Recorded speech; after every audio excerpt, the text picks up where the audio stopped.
tsunami. They didn't get it off the water in Northern California. You got it. That kind of threw me off because I was technically in like the tsunami warning evacuation zone. So I kind of got off, and me and a couple of friends like left the coast, right? Oh, you did? Oh, wait, we should make this the beginning of the podcast. Go ahead, tell the story. Yeah. So first of all, it's really hard. Both of my phones got notifications saying like, hey, like there's tsunami warning, evacuation, et cetera, et cetera. But the problem is there's no like follow-up. There's no like, this is the best route to take. Right? So you're there like kind of thinking like, okay, well, it says that it's going to... I think we got an app we can develop here. Exactly, yeah. Someone should develop some form of ChatGPT wrapper that tells you that you're standing in X, location X, travel here because it's the best route forward. So yeah, I had to go on Twitter really. That was or I guess X, to really find out like where are the warnings, which one is the website that tells you what's the map for evacuation. So a couple friends of mine were on right in the tsunami, I guess where it would hit. I had no idea all this was going on. Yeah, and I saw on TikTok people were saying, yeah, it wasn't bad. They were showing stores and their houses and just stuff rattling around. But I would think from where you are, you'd want to go up to the 280. That's the top of the hill, basically. You're in the avenues, right? You could just drive up Caravel. Yes. I mean, obviously, it depends on what type of tsunami, right? It's like a movie level. Yeah, that's good. Yeah. If it's movie level, then anywhere you level 2 stars. I guess it's also about the earthquake, right? Because I mean, I felt the earthquake pretty bad actually. It moved. I was on the 3rd floor, so I felt it pretty good in the Bay Area. Yeah, in San Francisco. Where was this? Okay, I'm lost. My head's to the grindstone all day. I have no idea what's going on. A 7.0 earthquake in Northern California, up in Humboldt. Oh, wow. Oh, my gosh. Yeah, they had tsunami warnings immediately, but then they took them back.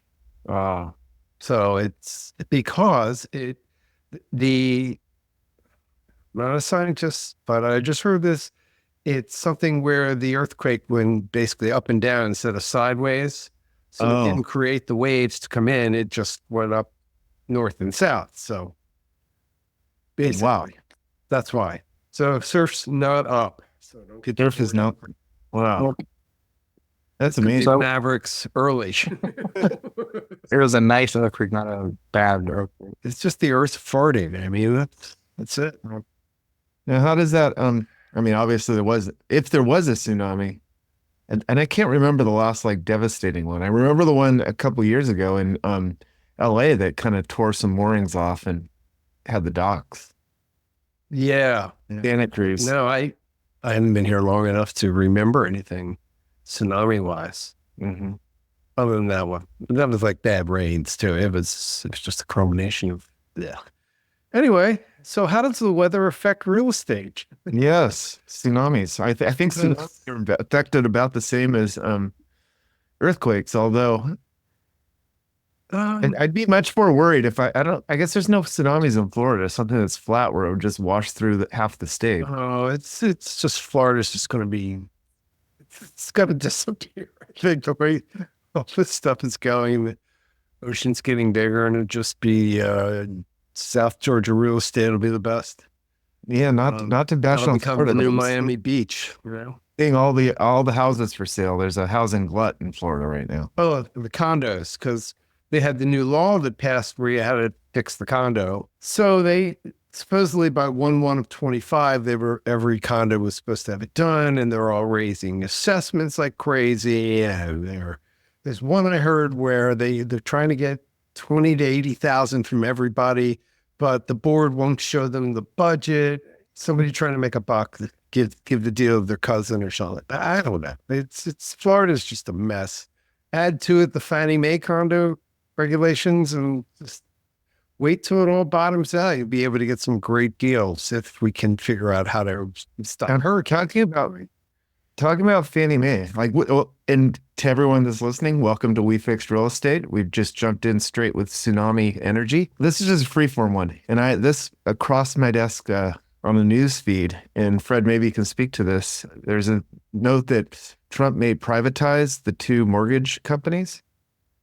Yeah, I mean, they're quasi-governmental organizations, which means the federal government's got those regulatory powers over them, and it still has to approve certain things. So it's a partnership. It's basically publicly traded companies, just partners with the government, and it keeps them, under the gun a little bit. What Trump wants to do, like everything else, is all business, and he just wants to privatize the whole thing. And then they can, and Elon wants to get rid of the CFPB, and then, we go rocking and rolling, and we're back to the 1% mortgages with no money down, and we're going to take out Dodd-Frank and have the wild, wild west and watch it explode again. There's a simple economic lesson if it happens, if they just deregulate, deregulate everything. There's still safeguards there, and I hope it'll be fine. But, theoretically, there's certain people who are in business that just feel as though their goal is and their need is to make every dime possible and to make sure their candidate is the one who takes out regulations, because, God, they could fire 20 lawyers and save money. They are what they are. And then there's companies out there that say, like, enough is enough. How much do I need? I heard Mark Cuban say it the other day. How much do I need? So he's running that pharmaceutical business and basically, sticking it to everybody else and saying, like, it doesn't cost that much. And he's right. Yeah. I mean, I can go into a whole thing about what we do, but everybody knows. They do. I don't think they know how you cut through a lot of the bullshit that's in real estate and just gone to the actual transaction and the actual first full service delivery. I'd want to treat you like I treat myself. I'd want to have, and I'm a pain in the ass. I since we're freeforming here, my brain, the way it works is I'm always thinking of how something can be improved. I get on a plane and it's like, if they just did this or this would be better. Or why can't they do this? It's just the way the brain works. Sorry, that's it. No, it's for good business. Yeah, because of that. And Drew and I were talking about how cheaply we can buy our clothing and how we used to be suit and tie.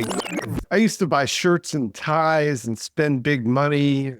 Just like, you got a $100 dress shirt. You might as well just wear a t-shirt 3 times and you're going to get bigger life out of it. I know.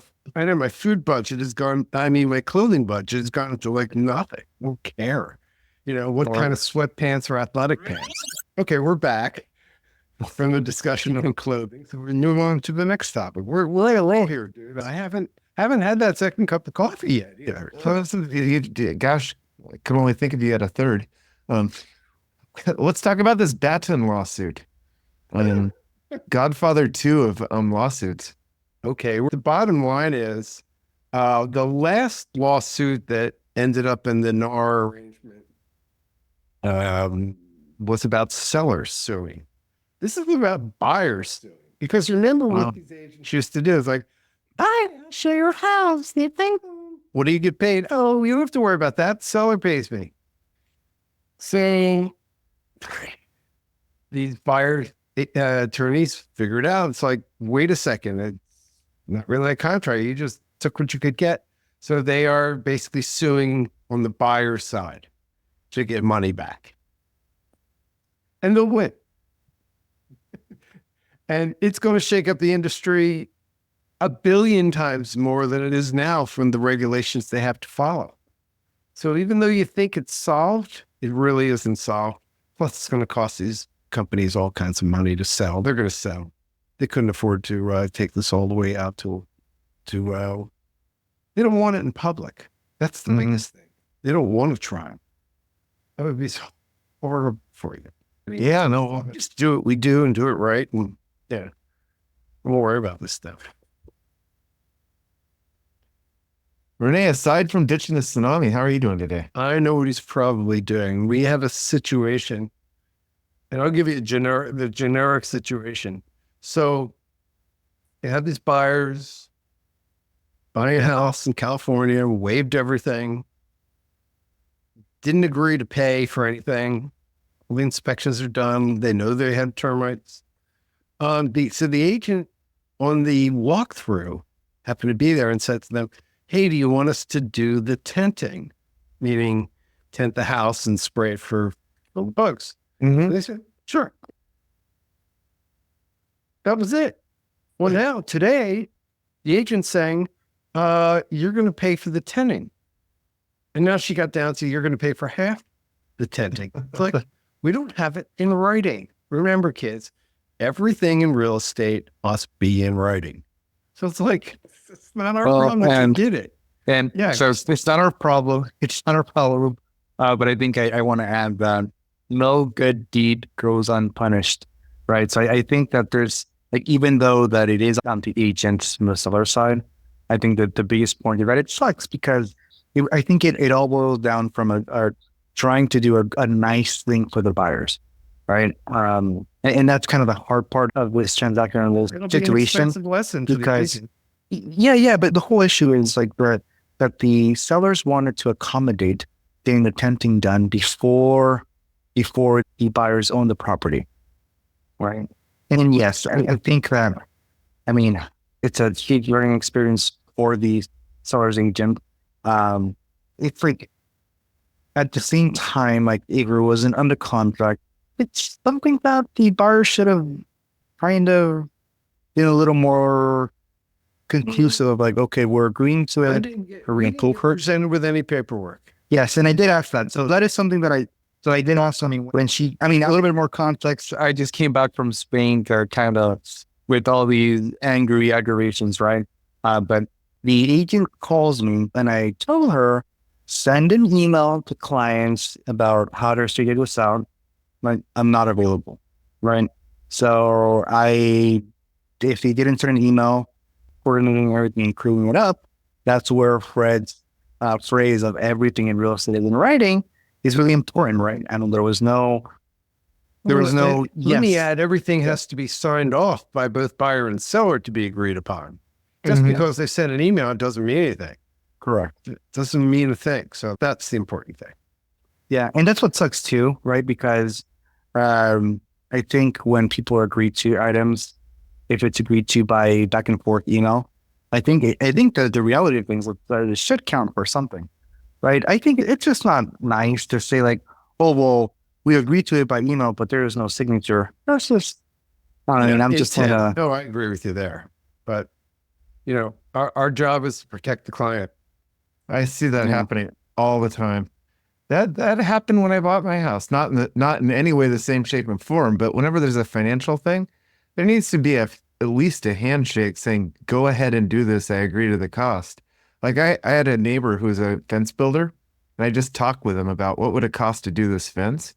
He gave me a price, and then I came home from work one day, and he had already built half the fence. I didn't even know we were doing it. What a guy. Nice. So, I mean, I think he's bulldozed that one. Yeah, there's all these little nuances. And let me just say, if you had one of these, if you thought you could just do this yourself, or you had one of these, just prepare an agreement for your brokers, or you're trying to go on the cheap, you wouldn't have known how to handle this. And you wouldn't have the nuance on how to handle it in a relationship. René's great. I mean, he talks to people. He knows how to talk to people. He knows how to talk to agents. We know the mentality. That's something you can't do by jumping in, as a chemical engineer who wants to buy real estate. I mean, yeah, a lot of it's easy. Not all of it. It's all returns. Well, the hard part is that a lot of these agents, I guess, there's a lot of agents that are new to the industry, don't have experience. But then on the other flip, on the other side of the coin, you have agents that have practiced their script for years, right? So if you jump into the industry and you try to talk to an agent that knows the scripts thing to tell you, you're more than likely going to fall over the script that they're saying is just some BS that they practiced for years, right? So that's a secondary problem there. The whole 10,000 hours, it's 10,000 hours to understand all the proper nuances. Yeah, you still see stuff. So, Anyway, Talking about now, since we're still freeforming, I had a question for you, for savvy listing agents. Why I kind of understand the motivation. Why would someone put a listing up and say address undisclosed with the price, the zip code, and then right under it say open house Saturday? How do you know where to find it? because it has an MLS number. And so you need an agent who has access to the MLS, so you can give them the number and they can find out what the story is. And there'll be like a private notes section. So they're trying to keep the riffraff out, Or they're harder for you to find. Or they're trying to get the call from a general public who may not have an agent or the ability to figure out the address. That could be too. I haven't heard of a cool open house though. I mean, there'll be no signs on Saturday, just Oh, we never open. put signs out because if you can't figure out with GPS how to get to the house, I'm sure you probably can't qualify for a mortgage. But how do you Yeah. find out GPS if you don't know the address? No. I'm saying on our listing, when we have that, we don't have signs. So I don't like those signs. It just invites anybody into your house. Yeah. No, that's just not right. And even having just one open house sign sitting outside, that's not even right. Because people, I'm sure you don't want the sign twirler that I saw down the street from my house the other day. Yeah. But these one of those things where I disagree with Fred. Or up to me, I'd have one of those like big, like that blow up. Yeah, you see those like the noodles, like on the car dealerships where they have those. I'd have like the light balls that like have like the rainbow colors that invite you. The more people to the house, the better, I would say. I think that's good for new construction, especially. I know that it's rare and it's not like the typical thing, but you don't know who's really in the market and who might have just been thinking about it and they see a sign right next to your house and say like, you know what, I want to get into it. Yeah, they're probably not going to be the best buyer for that house. But I mean, I guess the intent is the reality of real estate is that it's a lot about just lead generation, right? So 100%. Open houses are the lead generator. like the open houses won't provide real buyers for that exact property. But what they will do, and if the property is going to sell really quickly, right? If the property is, it's not a property that's going to sell quickly, then the people who do go unprepared to that open house, then yes, so they're going to have a month to kind of be prepared, learn about getting a pre-approval, and getting all their financials in order, right? So it just kind of depends on the type of property. But I would welcome someone who's not unprepared but who really likes the house if a house is not moving because they need to qualify. Yeah. And it's a hard dynamic, right? Because you want a lot of people into the house because then that creates the thought process of like, oh, there's a lot of people in this house. I need a lot of people want it, so I need to overbid more. If you only have the super qualified buyers, well, sure. Right, like you only have super qualified buyers, but then you're missing out on getting that bidding war going. Very good. The house, the location, the pricing. I mean, I will say I'm saying this as a, sub 30-year-old, 6'1", a caramel skin someone who's random comes into the door. We're not going to like try to fight me or anything, right? I mean, I'm like 230. Describe yourself.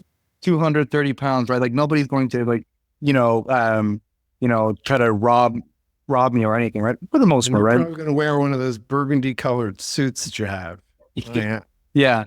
So, but it's like the open houses it's a dangerous business, right? Like if you have a whole bunch of randoms into the house, that's where Fred is going, or especially if you have staging, right? It isn't the worst problem. I think if it's a house where the sellers are still living there and you put signs up, you're inviting them to steal all your personal belongings.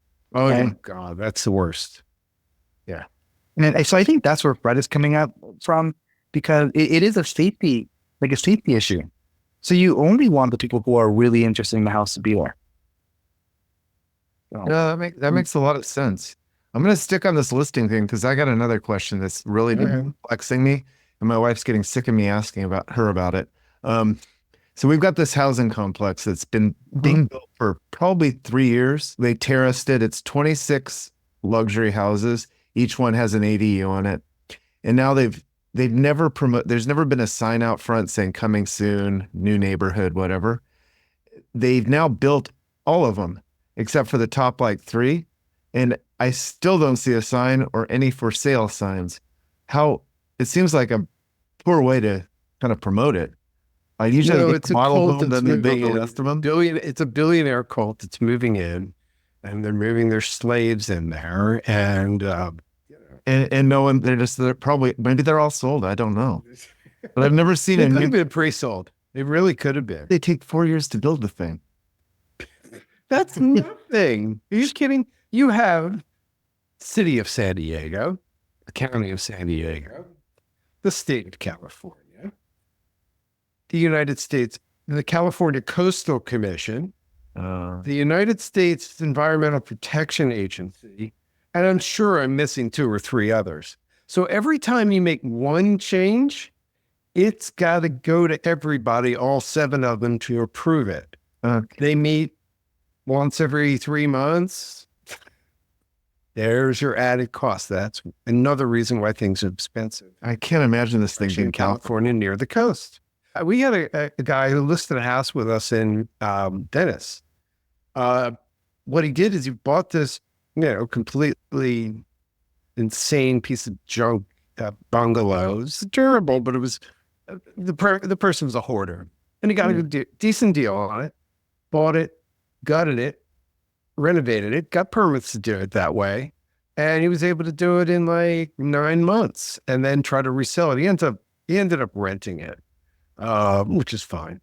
But if he were to build another story or anything above, he'd have to go to Coastal Commission. It'd take at least 3 years. So you can imagine 27 houses, a lot of modifications, road modifications, floods. There's so much goes into new construction. It's mind-boggling. I don't even bat an eyelash when a builder says, it'll take us 18 months, even though they got permits and everything's ready to go. Now, if we get tariffs on Canada, that's going to be interesting because it could increase the price of lumber, which the builders have, or the builders could pivot and then go to these 3D printed cement houses. Yeah, I like those. Yeah, and get out of the sticks and bricks and drywall. Even drywall on the side of their cement, but it's got built-in air conditioning. You got cement floors, which are awesome. Do anything over it. It's just the way to go. I've watched a few of those videos. Those are amazing, where they just kind of blow them up and then Cool. expand a foam. Yeah. Yeah, it's cheaper. Yeah. Better insulation. So that no answers fire. the question for you and your wife. Kinda. I'm still skeptical. Go down to the city and talk to the. I just want to see the sign coming soon as I drive to Vaughn's. Coming soon. More traffic. Okay. Yeah, that's true. 27 times at least 2 cars. Oh, it's gonna be 4. It's gonna be 4 because I've written with all the ADUs. Oh, delivery. Oh, forgot about that. Delivery trucks, visitors. Yeah. Yeah, it's the march of progress. Their value is going to be significantly higher than yours. And so it's always good to be the lowest price in the highest neighborhood. Mm-hmm. Yeah, we're kind of 2 hills over though, so. Well, okay. Right. Well, I'm still in the derelict neighborhood, but they do have to drive through mine. There you go. So Yeah, those are my inquiring minds from listing agents. There you go. And we invite anybody that is the question. Well, this is on social media, obviously. Mm-hmm. So just ping us about listings, about buying, about mortgages, and, we'll tell you reality. Wendy Gilch, who's got that sellinglater.com. I want to push her. She's got a great program out there. You can actually, she'll take the name of your mortgage person, a real estate agent, and find out who they use for mortgages. So if they only use one guy, there's something going on. Mm-hmm. But if they use 4 different people, okay, great. That's a great thing. Sellinglater.com is totally free to sign up. You can also do a thing where they have lawyers within their group, and I think they were allowing people to send in their buyer broker contracts. Oh, for evaluation. Yeah, for evaluation. which is very cool. But if not, stick it in AI. Please, people, stick these contracts in AI before you sign them. At least it'll bring up questions. I wouldn't take it as like rock solid correct answer. Well, starting today, whatever Sam called that AI every day for 14 days, shop something, I don't know. So they announced that Sam's been talking. the current, I forget the numbers and all that. The current AI version of ChatGPT just got like gazillion times more brilliant. So, and fast. It seemed I was using it quite a bit today to code some emails or an email campaign that's HTML. And it seemed brilliant between 10 and noon, but it definitely fell off rails between noon and 1. I think everyone was on lunch flooding it or something. Probably. Now they're going to charge like $200 as opposed to 20 for some super version. What? Oh, yeah. Well, you'll check it all out tonight. I missed everything. Oh, yeah. But one bit of advice, though, if you do see the AI going off rails, like in your long chat, just start a new chat with the key touch points and it'll reinvigorate. So. On the same thread? Or No, new thread. Sometimes you just got to abandon the thread because it's kind of lost its mind. Oh, that could be so interesting. Like, start a prompt of, please lose your mind, become a complete, insane, neurotic, whatever. And just write a movie about something. I don't know. It's the new recreation. So back to real estate. It's been about 2 weeks because we were coming off of our long Thanksgiving break. Right before that, we were talking offline. We were talking about SB9 and the ability to for homeowners to split their lots in two, and it's now coming into effect in San Diego.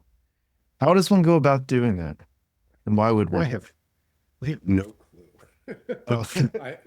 I'm sure you can ChatGPT or Google it. Every city's going to be a little bit different. I think it's making it easier to subdivide. Like if you've got an and you're not sure the zoning department you start with. Mm-hmm. I would think.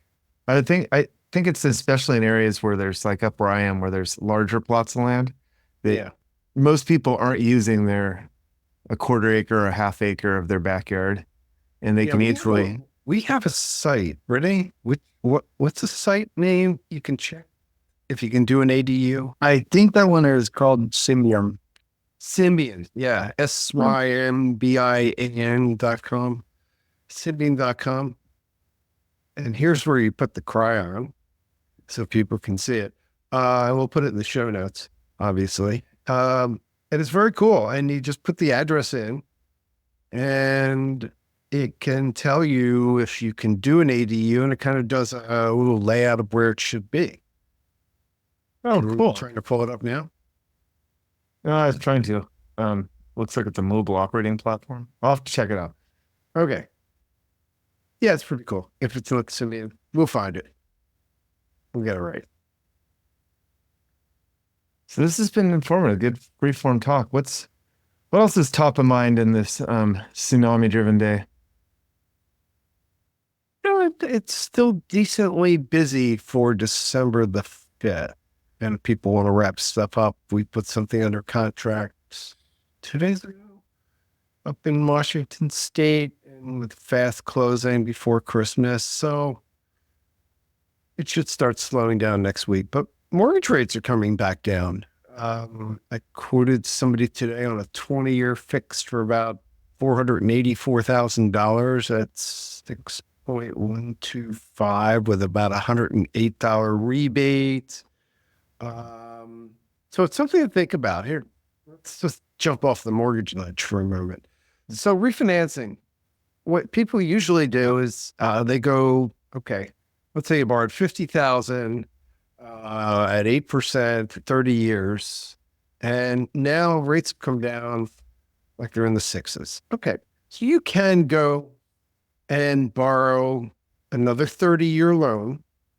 And if you look at the loan amount you want to take, either you want to take the loan amount that you have basically, or add the cost back in, which is probably not going to equal the original amount that you borrowed. So you got some equity in here.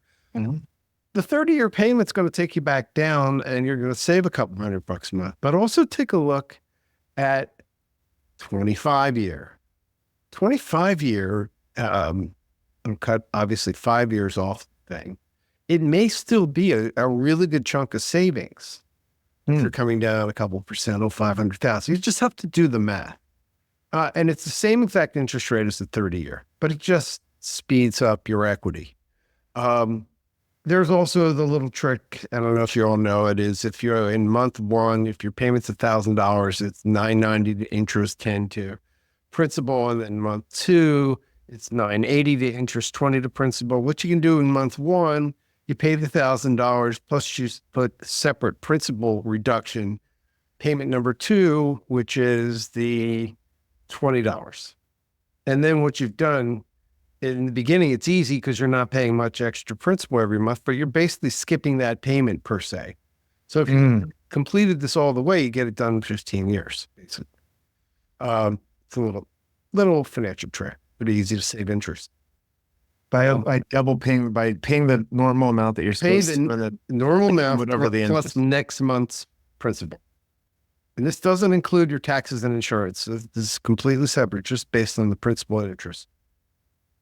So double pay or double pay the interest. No. I mean, the more principal you pay down, the less interest they're going to take out for the next payment because your payment every month is based on the outstanding principal balance that you have. Well, that's At good the if you have remaining that. You have double the term principal. current rate. Yeah. So in the beginning, it's easy. So a couple little refinance things to know about or ways to pay your loan down. You can do it now, obviously. I always heard the trick is to pay twice a month rather than once a month. This does the same thing, basically. I Or the pay more half principal you once. pay down- Yeah, but that became an industry. You paid $395 to get the special program set up. No, just pay down what you can when you can, unless it's depreciating asset. If you get into a house and all of a sudden they find, something bad next door, that's going to affect the ground, like our Rancho Palos Verdes, where basically it's falling into the ocean, unfortunately. Values are going down. So why pay extra principal into it? So Yeah. And also cost of money. Or- like if your interest or you rate's take- 4%, you could probably make Right. 4% somewhere else better. Or you take the principal from the next month instead of paying it by some coin and have fun with it now. And take your profits, kids. Don't let it wait because it's going to crash. It's just a question of when. That's the way it works. All these guys on TikTok, it's going to 2 billion. You're going to be a gazillionaire. God. Any dude with a hat on backwards in his 20s. Well, I'm sure every single one of us on this call regrets not putting their entire money on Bitcoin 6 months ago. Hit 100 grand yesterday. Yeah, it came back then. Well, this is going to be a coin-based administration, that's for sure. Well, maybe we got a bull market coming, but it's got to crash first.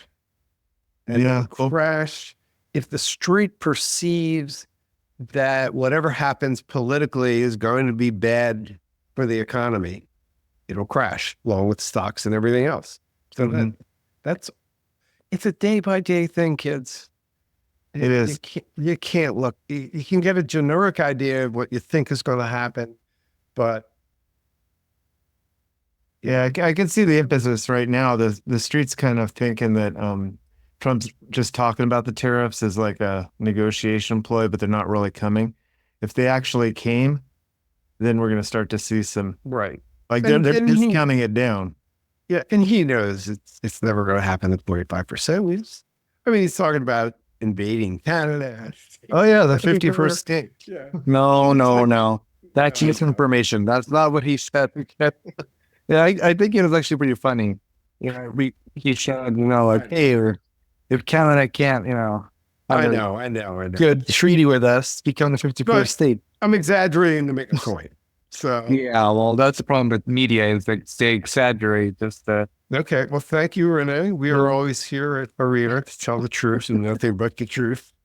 no matter what stupid news It's source and I'm not, so this is not me endorsing Trump, right? It was more of like if we want things to be better, we need to also just be transparent about it. So, Well, I'm all about less regulation in a free market economy. So Yeah. And the best thing you can do for yourself is just stop looking at all this as politics and just start looking at it as a TV show. It's all you can do. And it changes every day because there's basically nothing you can, on a personal level, you can do about any of this stuff to make a change. Yes, you can get involved in groups and all that, but I'm saying day to day to day, it just has to unfold. You can't prevent things from happening either. So just watch it, look at it on a global stage, look at it from above. Pushing weird philosophy here, but still, it's kind of the way I look at it. Like, be the best person you can be at a local level and in your daily do the right thing, and that's it. Good. Well, Renee, what are your market thoughts as we wrap down this freeform episode? I think that this election does teach us a lot about how real estate works. I do think that there was a lot of people who were really scared to, and they wanted to wait it out until after the election. And I think that, I don't really think that we're going to see this weird of an election ever again. I'm gonna knock on wood here. But I think this proves the point. And now that we're closing out, we close out in November, now we're past Thanksgiving, which I think we actually ended up, did we write an offer on Thanksgiving, Fred? I don't think we did. No, I did not write one on Thanksgiving. Yeah, we will go on Wednesday, so the day before Thanksgiving, I believe. Yeah, the day before we did. Yeah. So a little bit slower than like the last 3 or 4 years in terms of real estate offers. But I think the point that I'm trying to make is we need to make sure that we don't look at election as something to scare us away from buying real estate, because it's going to all be based on our more closer ecosystem of our environment, of our bubble where we're in San Francisco, where there's tons of money in Silicon Valley. Politics is not going to affect the price of real estate, right? That's who's going to get hurt the most by like winning president or why winning a presidency. Well, let me throw in another little thing here. And this is exactly what I'm talking about, why, and what you're talking about, why it doesn't matter. Because now there's a bunch of tech bros who had money in Solana and XRP, et cetera, Bitcoin, who have like got this enormous number now, and they're the new NVIDIA guys. You know, we had people taking their money out of NVIDIA and buying property. Now we're going to have the Solana people, XRP people. Yeah. And that will increase the price in the Silicon Valley because it's still the golden goose of real estate.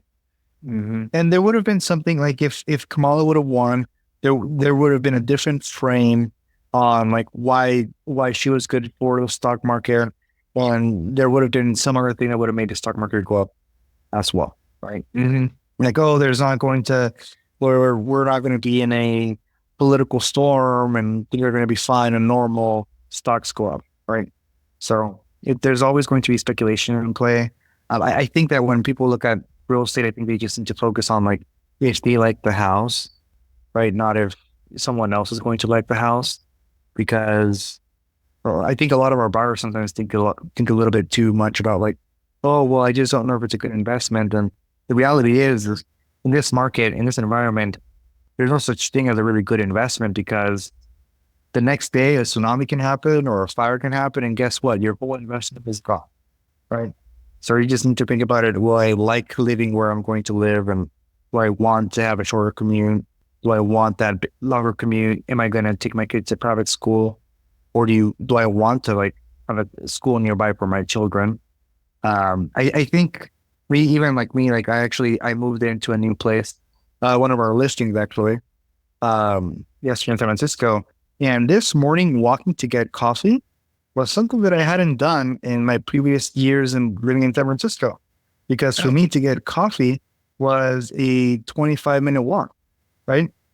And now a coffee shop and a bar and a restaurant is a block away, right? So that changes the dynamic of like, okay, if I'm going to buy a house here, it's because it's going to change how I live my day-to-day life. And I think that's how people should look at purchases as we look into like the holidays, right? Or hey, like it's a holiday season, you might be thinking about your parents looking a little bit too old. Do I want to move them into a place that's bigger or smaller, whether that they can relax a bit more, or can I make their home have an elevator? Which, by the way, Drew, how did that whole process? Oh, that was a game changer. Yeah. My mother-in-law is loving life. She's a little more ambulatory now. She's out doing her thrift business now, and she runs a little antique booth. But it has been a game changer because now she can go up and down in her garage multiple times. She can carry groceries up, and it's there now if and when her next injury happens. So she is loving it. Beautiful thing. And she didn't have to move somewhere else. So that's what people should think about when they're buying something. Like, can I eventually change it? Right. Like here, the house. That brings us back to what I was talking about with the guy in Venice. Make sure you can build up a second story before you buy the house, or what it will take to do that. Basically, if you see second stories on houses in the neighborhood and you got one story, most of the time that's fine, unless you're in the Coastal Commission or some other thing. And this could be anywhere. Even in cities, there's blocks that have certain restrictions. So I know that firsthand. Growing up, my parents, we had a large ranch or a ranch style house, and they got someone to architect to draw up plans for the second story. And it wasn't in the covenant that they couldn't have a second story because it didn't make it into the recent changes of the covenant. So they never saw it. They ripped off the entire roof, started building, and then the judge that lived next door shut down the whole process, and they had to pay to get a whole new single story roof put back on. So yeah, check everything. I'm not sure. I was young. I was like 8, but it still deeply resonates in my mind. You, right? You still hate real estate because of that. Okay. Well, let's wrap this up because yeah, this is a good one. I learned a lot. I hope everyone listening learned a lot. Not vanilla real estate. We fixed real estate, I think. And there we are. Maybe. Okay.